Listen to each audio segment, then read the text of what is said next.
নমস্কাৰ স্বাগতম জনাইছো টেক লাৰ্ণিঙৰ অন্যটা ভিডিঅ'লৈ state council of education research and ট্ৰেইনিঙৰ যি DLED এক্সাম দিছিলে তেওঁলোকৰ যি PET অৰ্থাৎ প্ৰি এণ্ট্ৰি টেষ্টৰ যি ৰিজাল্ট হয় ৰিজাল্ট ঘোষণা কৰা হৈছে আপোনালোকে এই যি ৰিজাল্ট হয় ৰিজাল্ট কেনেকুৱা ধৰণে চেক কৰিব পোনপ্ৰথমে আপোনালোকে মোবাইলৰ যিকোনো এটা ব্ৰাউজাৰ ওপেন কৰিব ইয়াতে আপোনালোকে সাৰ্চ কৰিব assampro.com নতুবা আমি ডেছক্ৰিপশ্যনত লিংক দিম আমি তাত ক্লিক কৰিলেও আপোনালোকে ইয়ালৈ আহিব পাৰিব এটা আপোনালোকে যেটো ওয়েবসাইট দেখিবলৈ পাইছে assampro.com এই ওয়েবসাইটতে আপোনালোকে সোমাব আমাৰ যেটো অফিচিয়েল ওয়েবসাইট এতে সোমোৱাৰ লগে লগে যদি আপোনালোকে অলপ স্ক্ৰল ডাউন কৰে ইয়াত দেখিবলৈ পাইছে Assam DLED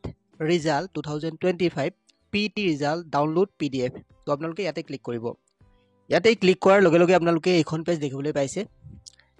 DLED PET result date 28 July আৰু ইয়াতে দেখিবলৈ পাইছে ৰিজাল্ট ষ্টেটাস ডিক্লেয়াৰ্ড বুলি কৰা হৈছে ইয়াতে লিখা আছে আৰু ইয়াতে যি আপোনালোকৰ টেষ্ট হৈছিলে 13 জুলাই তাৰিখে আপোনালোকৰ ইয়াৰে এক্সাম হৈছিলে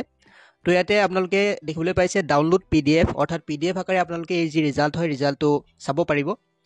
তো ৰিজাল্টটো আপোনালোকে চাবলৈ ইয়াতে স্ক্ৰল ডাউন কৰিব সম্পূৰ্ণ PDF আপোনালোকৰ ডিস্ট্ৰিক্ট ওয়াইজ PDF সমূহ ডাউনলোড কৰিব পাৰিব আৰু লগতে আপুনি পাস কৰিছে নে নাই হেইটো চাব পাৰিব ইয়াতে আপোনালোকে সম্পূৰ্ণ টেবুল ওভাৰভিউ চাব পাৰে